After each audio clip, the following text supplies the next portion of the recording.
Yeah, baby. Get some of that. At this time, the Bossier Parish School Board Insurance Committee meeting scheduled for Thursday, December 8th, 2022 will now come into order. We'll move right on into the agenda items. Agenda item number 1, discussion of health and dental insurance rates, presented by Ms. Nisha Bamberg, Chief Financial Officer. Thank you. Tonight we're going to do a brief discussion of the health and dental rates on the self-insured plan. And unfortunately, our projector is not working, but y'all should also have copies of what we'll be going over tonight. So the health and dental plan is a plan that we are self-insured for, which means that we do pay an admin fee, but we basically pay dollar for dollar, we pay the claims. And so in the last 5 years, our plan costs have gone up just short of $10 million within this plan. And so that has been a significant increase within the plan. And so you can kind of see that chart there laying out our cost over the last 5 years. And as y'all know, we haven't increased premiums since 2015. And so thankfully, the board has been super supportive. We'll go over this in a little while, and been able to support several changes that we've been able to make in that 7-year time that we didn't have to increase premiums. But at this point, it is a time that we're going to have to come back and discuss that. I think we've done everything we can to limit the benefits or work with the benefits and get those in line with where they need to be.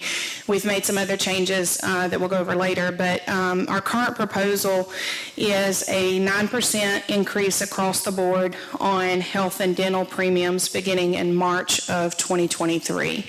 And so that is the current proposal that we're going to be bringing before y'all at our next meeting. Tonight's going to be a discussion only on this. And so the next few slides and pages that you have will show you the net effect of what that increase is. And this is all going to be pre-tax. So that's one thing to keep in mind. This is the rate change pre-tax, and so the actual net gross amount in their check is going to look a little bit different because it's going to not have that tax effect in there. And so it'll be a little bit less actual net effect in the check. And so that plan is $102 for the medical, and so the proposed increase is going to be $9.18, so the new rate would be $111.24 monthly.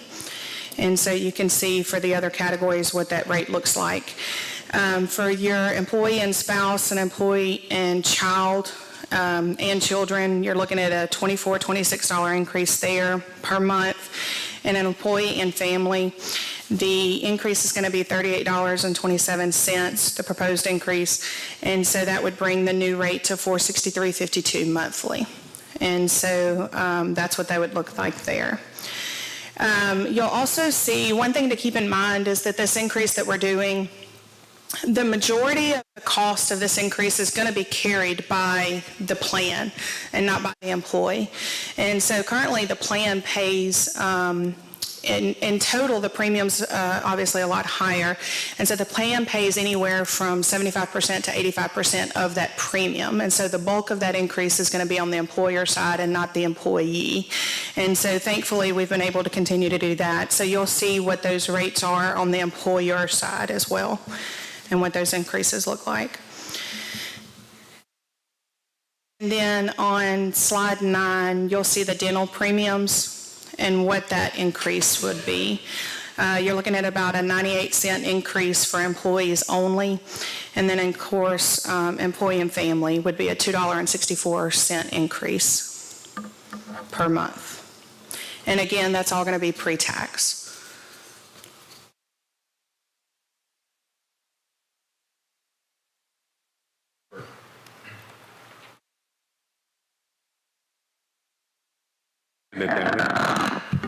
Ms. Bamberg, what's the total cost to the system? You referenced the 75 to 85% that the system is absorbing. What is the total estimated cost to the system, increase-wise? The increased premiums is going to generate around 4.4 million is the current estimate in premiums. The system will be covering about 3.5 million of that. And so the employees would be, the premiums for them would be about 800,000 is the rough estimate. Mr. Wiggins? Ms. Bamberg, in your information to us, didn't you indicate that our insurance, our taxes have increased beyond your expectations? So therefore, for right now, if it continues, it'll be able to handle this without touching our employees. Is that correct? What you're referencing is our tax revenue within the general fund. Yes. And so, yes, sir, we do have, right now, that tax revenue is trending well within the general fund. And so that revenue is there, if that's what you're asking. We've got some wonderful employees. They're dedicated. They put their nose to the grindstone every day. They've not had a raise in who knows when. We don't need to take another dime from the money they're receiving now. Where there's a will, there's a way. The money, extra money we need to supplement what the employer puts in, I think we can find it. If the taxes continue, maybe they'll do it. If not, there's another way. And I'm privy to that. I was here 25 years ago when it began, 20 years ago when it began. I know how it's done. So I don't think we have to touch, at this time, the employees having to pay a dime. Yes, sir. So I'm opposed to this, any increase on the burden of our employees at this point in time. That's me. Yes, sir. Thank you. Yes, sir. Mr. Bass? Merry Christmas, Ms. Bamberg. Merry Christmas, Mr. Bass. It's good to see you tonight. Yes, sir. You referenced earlier that we've basically tried everything we can in keeping our premiums static where they are. I know we did the closed formulary. I know we looked at the egg whip. I know we've done quite a few things over the last several years. This may be a question for Mr. Allman. What have we been able to save the system to delay this increase or what we're looking at? How have those changes that we made benefited the cost savings of the system? Absolutely. If you don't mind, I will turn it over to him just because he's got that knowledge. Absolutely. Merry Christmas, Mr. Allman. Merry Christmas to all of y'all. So, as we've discussed in prior meetings, the hard thing is that it's an ever-changing number. You know, the hard thing is we're looking at an expense on prescription drugs that continues to escalate. No matter what we do, the drug manufacturers are raising costs. The drug manufacturers' costs are involving more expensive, more costly drugs that treat more things.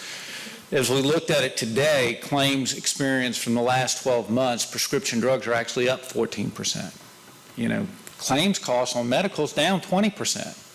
But overall, we're about 1% from where we were a year ago. We're about 1% below. So it's an escalating factor. No matter, we keep jockeying, you know, trying to do whatever we can do to hold on as much money as we can. AGWIP saved about $1.6 million. The closed formulary, they said, was about $900,000, $1 million. Now, it's $1 million in kind of government increase. You know, they look at it and they say, well, we stopped it from going up $1 million. Or, again, we're seeing an increase even though we've done these things. And we do these things to try to protect ourselves against what the drug manufacturers and what the industry is doing to continue to see. They see y'all as a revenue source. And so they're aggressively, actively trying to pursue money from y'all. You know, there's incentives for people to go get new drugs. They'll get them to where they don't have to pay a co-payment and things. And there's a new program Blue Cross is rolling out for a July 1st effective date that I'd like to come back and share with y'all. It's where they can access some of these manufactured dollars that they're using for co-pay assistance. That would not penalize the person, but the plan would actively go out and try to get those dollars from the drug manufacturer to help reduce the cost to the plan. That's the biggest part of what these increases are doing on prescription drugs. It's coming from a handful of drugs. It might be 80 people that represent 40% of the cost of the drug program.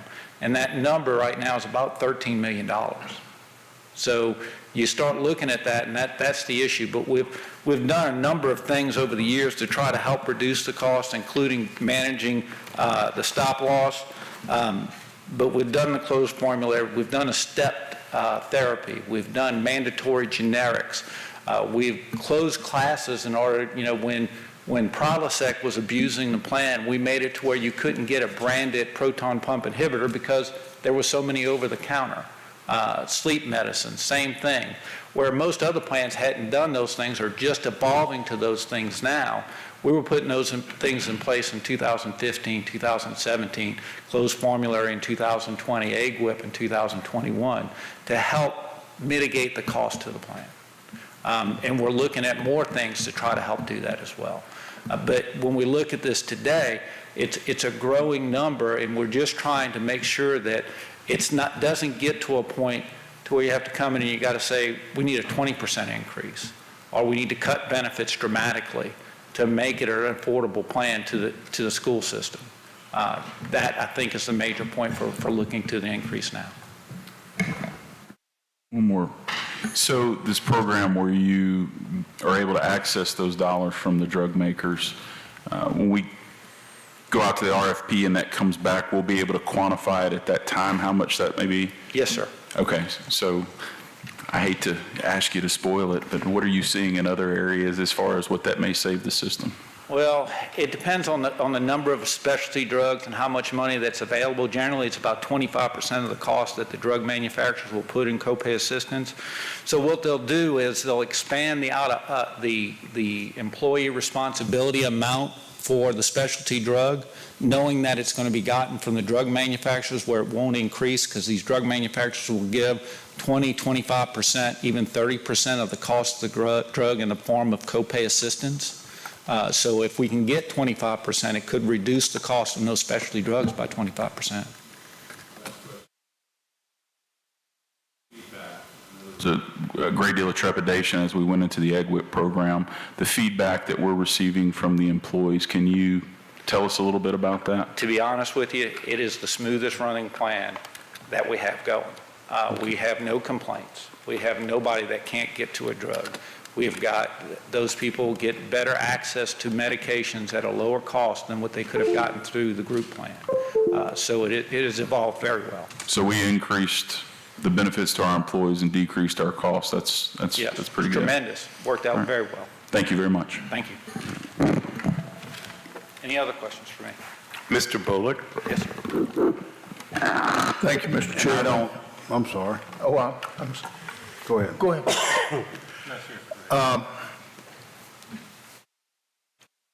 We are currently focused on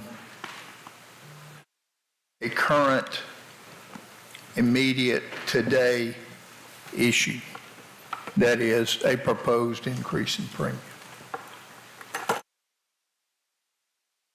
But let's give some perspective to this. Let's go back quite a few years. This board, this system, found itself operating in a significant deficit 12, 14 years ago. One of the major factors was the impact of our self-insured insurance plan, which was operating at a significant deficit due to the fact premiums were not meeting the cost associated with claims. As a result, we had to make some pretty major adjustments. And now those hurt. Those did because they were significant. At that time, this board, the board, said, we don't want this to happen again. And we passed a resolution that said, henceforth, the history or the performance of our self-insured plan will be reviewed and audited annually. Compare cost, premiums, claims versus premiums. If there is a deficit, then the premiums being paid by our employees and the employer, ourselves, will be adjusted automatically to cover it. So you don't have any major big, 5, 8, 10% jumps. There will be incremental modifications. And maybe we have a year where our premiums exceed our cost, and then we would modify accordingly. For whatever reason, that was not followed. Can I interrupt for 1 second? Sure, go right ahead. Mr. Bullard, each year we have actuarial set the COBRA rates. And we review those COBRA rates based on the current funding numbers to make sure that we're within reason of what the surplus is and how the funding is coming. Since 2015, it hasn't necessitated an increase until probably last year. And last year, because of it being such a horrible year, we were coming off a year where funds were pulled out of the surplus and given back in a reimbursement to the employees and into the Correct. plan. Yes. And so at that point, unfortunately, we couldn't tell that COVID was coming down the pipe, that the increases that we would see in claims. And then when they set COBRA rates this year, they actually incorporated those COVID rates, the COVID costs, because we couldn't get them pulled out for the actuary, but we wound up getting the money back through the grants. And so we're trying to manage this cost without coming to the board and without going to the employees with the money that we've had set. The money in surplus was used over the time to look at it and say, we had a surplus. It looks like a 1% increase. Do we pass the 1% on, or do we use the surplus? We have enough reserve to cover it. We review it annually. This year it required a 12%, but with the funds that were generated by the COVID that Leisha was able to go back and get, we were able to reduce it down to 9 based on where the COBRA the rates would be set actuarially for the plan to fund itself. Well, my point is, and possibly we had some years where there would have, the results would not have necessitated an adjustment. Yes, sir. But in those years where it did necessitate, up or down, Yeah. it was automatic. So we did not have a major impact on the employee or the system. My point is, if we have been trying to manage this plan, as you well know, we went out and we researched alternatives. You recall that? Yes, sir. With the officer group benefits and everyone else. Yes, sir. There was not a viable option. Would you agree that's a fair? Yes, sir. There was none. We had the best plan that we could provide to our employees. And it has been successful. And thanks to yourself, Ms. Bamberg, her predecessor, and the board, it has enjoyed that success. I just don't want us to get focused just on, well, we've got to increase the premium this year. This is a much broader picture. Don't just get focused on that one little aspect. And as you've already pointed out, the benefits are excellent compared to others. I don't know, I think there was some information provided comparing premiums from other surrounding Yes, sir, it's in your presentation. school system. And we're doing well. Yes, sir. And so whatever it takes to maintain the strength and viability of this plan, I think we've got to do it. And whatever direction we go. But don't forget, this isn't something that just came up. We have been looking at this every year for the 12 years I've been around. Yes, sir. And I do appreciate you bringing that up and reminding me. And I know me and you have had several discussions about that action that the board took at that time. As we discussed, it had been so long and it was under my predecessor. That's why we felt more comfortable bringing it to you now. If that's the policy and the practice the board wants to implement, Mr. Alleman does a very intensive COBRA analysis that we get back from Blue Cross with the actuarial study, and that is evaluated every year. And every year I've been here, I do get that from him, and so we've made the best decisions that we've been able to make during that time. And thankfully, we did have the COVID funds that we were able to help offset those expenses. And so that is something that a change in policy like that is something we definitely are interested in looking at. But we do. I had one board member ask me if we were going to look at adjusting benefits, and I really don't think that's something that we want to look at this point. I feel good about the benefits we offer for the premium that we offer. And as you pointed out in the presentation, we show our premium even with the adjustment compared to other parishes and with the state and things like that. And we're still offering a very strong plan with very strong benefits at a very, very good rate. So. Please don't interpret my remarks as being critical Yes, of sir. any action or non-action by yourself or Mr. Alleman. Y'all have done an outstanding job, and you always have an answer to our inquiries, no matter how ridiculous or absurd they may seem to be at times. But again, my concern is that we keep a perspective on this. It's a big picture that Absolutely. we're looking at here. And it's not going to go away. We will revisit it. The item of the annual adjustments. Yes, sir.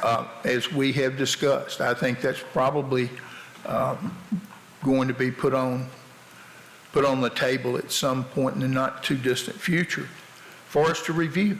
Yes, sir. Is that a viable, nothing was done in the past, okay, will that help lessen the impact going forward? Yes, sir. And so, and it'll be clearly defined. You will have input in it, Yes, into sir. it. So anyway, thank you very much for all you do, and I'm sure we'll work it out. Yes, sir. Thank you. Members, I have recognized the request to speak. Mr. Downey, you were first.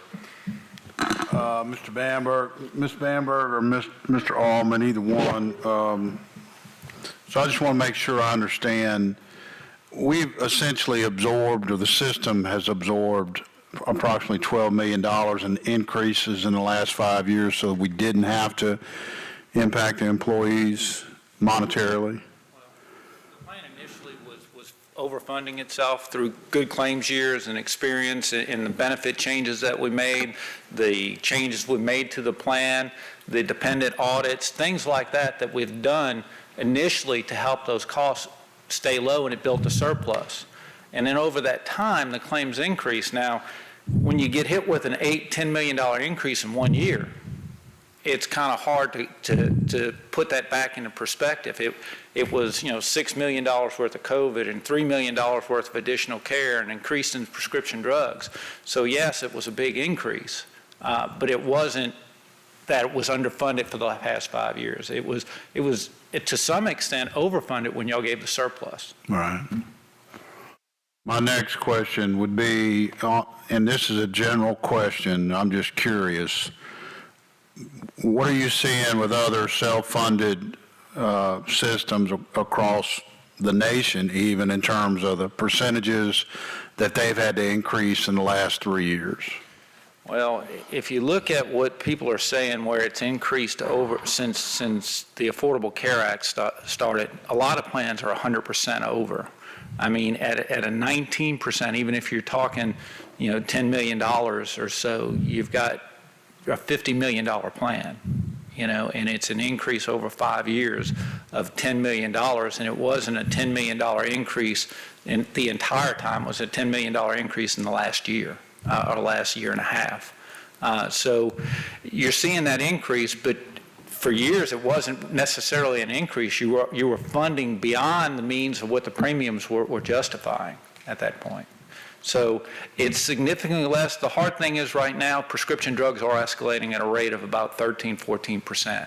And I talked to different pharmacy benefit managers, and they said they don't know if it's a COVID hangover where people are getting back to the doctor and they're starting new drug programs and things, or if it's conditions and causes that have been brought out by COVID.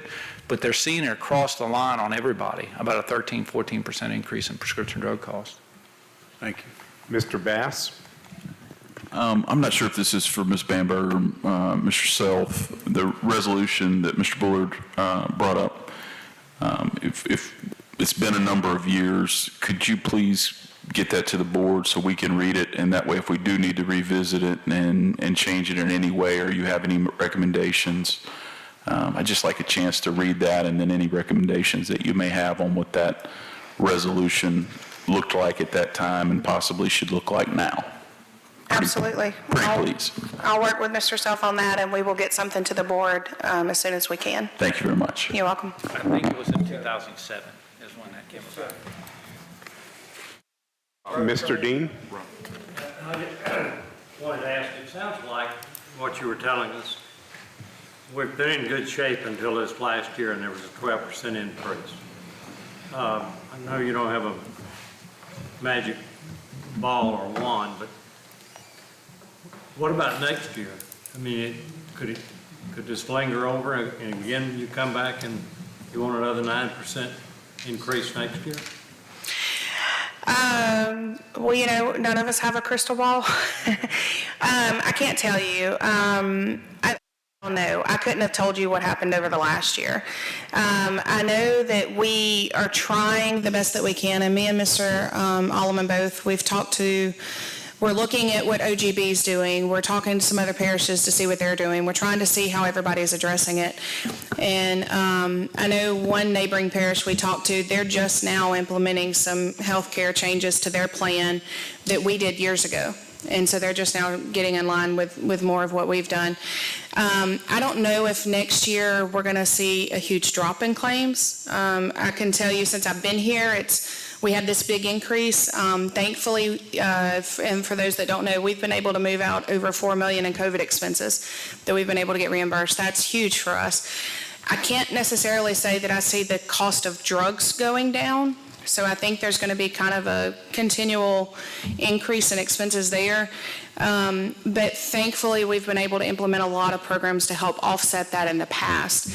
I think we're getting to the point we're not going to want to adjust benefits any more than we've got. It would be looking at other programs or things that we might be able to implement. But this 9% is going to help get us in line with where we need to be. I don't feel like it would overfund the plan, but I do think it's going to help get us in line so that we don't have to do as big of an increase in the future. One more question. Yes, sir. On your premium comparison, I was noticing DeSoto, and I can't tell which is Bossier and which is Caddo. The color coordinated thing there is kind of, it looks the same, or to me it does. But why is DeSoto lower? They're only lower on the employee and child and the employee and family, and I would have to talk to them on what percentage they're using for the split and premium. I don't figure that the premium total is lower than ours. I would think that it may be their percentage that they're covering of that employee and child and employee and family. So for those, I think our portion is 75%. And so we charge the employee 25% on those premiums, and it may be that they're only charging like 22 or something. So I'll have to see what that percentage is. But the other two categories were lower than DeSoto. Mr. Wiggins, you have a hand? Yes, sir, thank you. I'm in agreement with what's been said about the positiveness of what we've got as far as our program is concerned, and the wonderful work, Ms. Bamberg, you've been doing. What I am saying, if outside we've got a brand-new EMS vehicle, decked out, everything in it, ready, why would we have our employees carry somebody to the hospital on their back? There's another way. If the money is not there through the tax system, incentives or whatever, there's another way. We have funds available before we tackle our people. That's all I'm saying. So once we get into the nuts and bolts of this thing, we look at the alternatives. If there's no alternative, fine. But there is an alternative. Guarantee you. Thank you.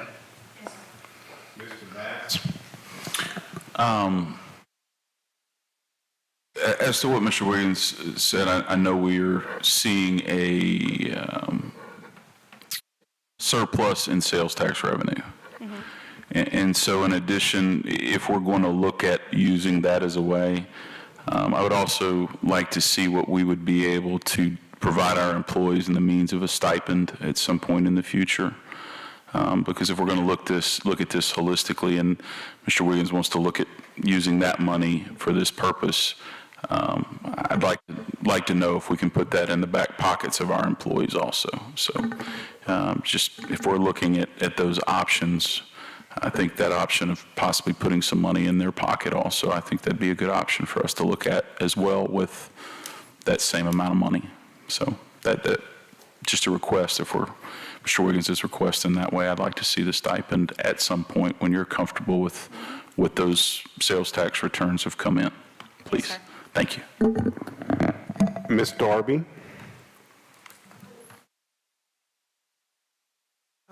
Earlier about it, and everybody knows that insurance is, pretty expensive.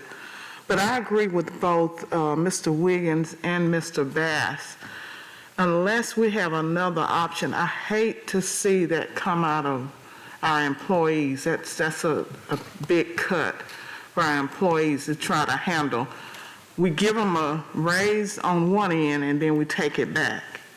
And so if there is an option that we can go with what Mr. Wiggins or Mr. Bass has, let's look at that. I would agree to that. Absolutely, absolutely. And that has been our perspective. I know it was my predecessor's perspective, and it was also mine. We've honestly tried, and y'all can tell, over the last 7 years, we've done everything we can to keep from having to increase premiums. But with a $10 million increase, especially in the last year, I feel like we're at the point, in my opinion, I feel like we're at the point where we don't have another choice. And so that's what concerns me. And I will admit, the board has been so supportive of the committee, of the insurance fund, and of every change that Mr. Alleman brings and that my predecessor brought that would help this fund to keep from having to impact our employees.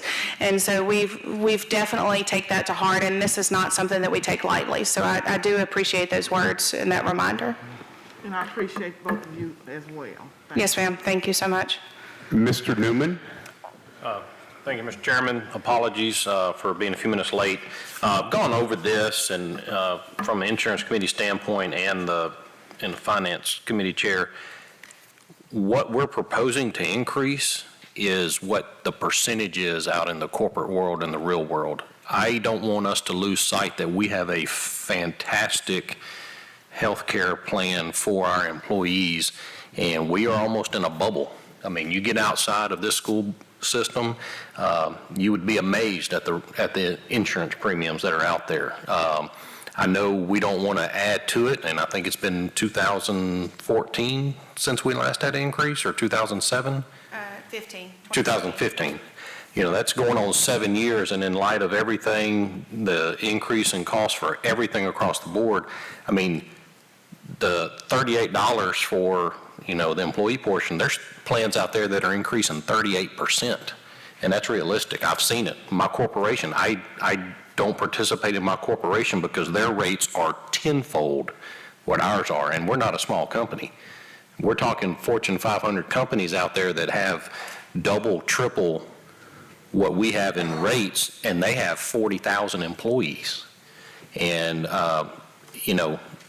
we need to find that happy medium, sure, but at the same time, we can't, no group or institution or organization can go on 7, 8, 9, 10 years without having to incur some additional to the employee. And it's going to hurt, but at the same time, we are still able to provide them with a tier 1 health insurance plan. And we don't need to lose sight of that. Yeah, we might need a little help from them. We're paying more. They're going to pay a little more. But we have to remain solvent and be able to do that for the long term and for our retirees. Because one thing to point out, our retirees are only going to incur the same increase. I think it's A and B will... Medicare A and B don't pay a health premium, and so they Right. won't see the health increase. It would only be the dental. Right, there you go. And those without A and B are on the same premium level as our Sure. active employees. So we're still taking care of those retirees like we committed to, Yes. decades ago.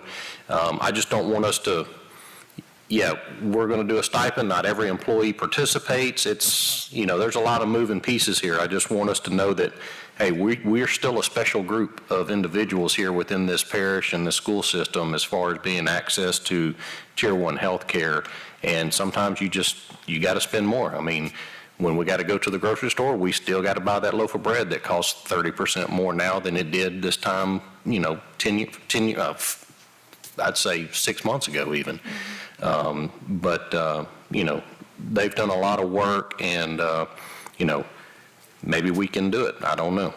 Well, I just wanted to get that out there that we live in a bubble almost here with our health care plan, and I don't want us to lose sight of how good it is. And if we have to ask our people to pay a little bit more, that I'm sure, you always have a couple squeaky wheels, but, the vast majority will say, yeah, that's the right thing to do because they know it's unnecessary. It's a necessary thing to do. So anyway, thanks. When necessary. Mr. Bamberg? I'll try to be quick. Yes. I think this board has done a fabulous job trying to keep everything we can off the employees. But my question would be, where are we sitting? I know we're looking in a crystal ball at this point, but on our 16.67, our best practices as far as reserve, are we in good shape against that number? Are we on it, or? We are in good shape at this point. The sales tax today is a little bit better than I thought it was, but we have had some few expenses come up too. And so we're still on track with that 16.67 in the current budget. Okay, would there be any benefit to waiting to see where we're at on? I mean, I know that would be sliding that cost to the board versus sliding it to the employee, but if we're looking good against that number and we're still going to have best practices as far as what our expectations are against our reserve, could that be something we looked at? And I won't be on the board next time y'all talk about it, but you might can bring that back to them as well. Yes, sir. It is definitely something we'll look at. It's something that we've been evaluating. I think the concern with that is the long-term, I think we've tapped the plan out. And so we really need to start rebuilding in there. And that's my reason for the sustainability of a premium increase. Mr. Buckhouse? I just appreciate you and Mr. Alderman bringing this forward at this time before it becomes an emergency. Yes, sir. I know it's apparent that you've put plenty of work in this, and it's not an emergency yet. It may be eventually, but right now we've got time to work on it. And thank you for thinking ahead. Thank you. I will say Mr. Alleman has carried a heavy load on this as well, and so I don't want to minimize his work. He's done a lot of this. It's pretty easy to put together once he gives me the numbers, so I appreciate that. He's got broad shoulders, doesn't he? He does. And not only that, he's only hit the microphone once tonight, and he usually does it about 10 times. Ms. Smith? I'd like to kind of echo what Mr. Newman said. When we received the information, being a small business owner, I pulled my rate increases, which is a very similar plan through Blue Cross Blue Shield over the past 7 years. And the increases ranged from 4% to 18%, with this year being a 9% increase. And so, in talking with my agent, of course, my choices are, one, I can either reduce the type of coverage that I have, change companies, which still Blue Cross Blue Shield had the best price for the type of plan that I wanted. I could either lose my coverage, decrease it, or either pay the cost and go on. And looking at this, we're still absorbing, 85%? 75 to 85%. 75 to 85 of the price increase. And I know the plan didn't come out, but for an employee and family, our proposed increase is basically $115 to increase our rate to $1,390.57 per employee and their family. And then for the employee only, we are contributing another $52, which would be about $630 for that. I don't like to put increases on our employees either, but I think we do have a very rich plan with great benefits. We've done everything that we could to do that. So I'm not for using the sales tax, because one thing, it's not reoccurring, it's not promised, and we're going to have to use something to make up what we're already. So that's kind of my piece about the real world. That was a 4 to 18% year over year. Year over year. Not just a one-time in Yes. 7 years. This year it's 9%, but 4 or 18% every year. Any other questions, comments? At this time, we'd like to, before we move on to agenda item 2, I'd like to make a motion to add following items to the Insurance Committee agenda. Item number 4, the Insurance Committee may enter into executive session pursuant to Louisiana Revised Statute 4217A2 to discuss settlement of the property damage claim involving Scott Equipment Company. Item number 5, consideration of any action deemed necessary relative to the property damage claim involving Scott Equipment. So moved. Have a motion by Mr. Bamberg, second by Mr. Bullard. Please vote. It's unanimous. At this time, we'll ask for any public comment prior to the vote to add to the agenda. All right. I make a motion that we move into executive session to discuss items 2, 4, and 5 Second. We vote. upstairs. Approved.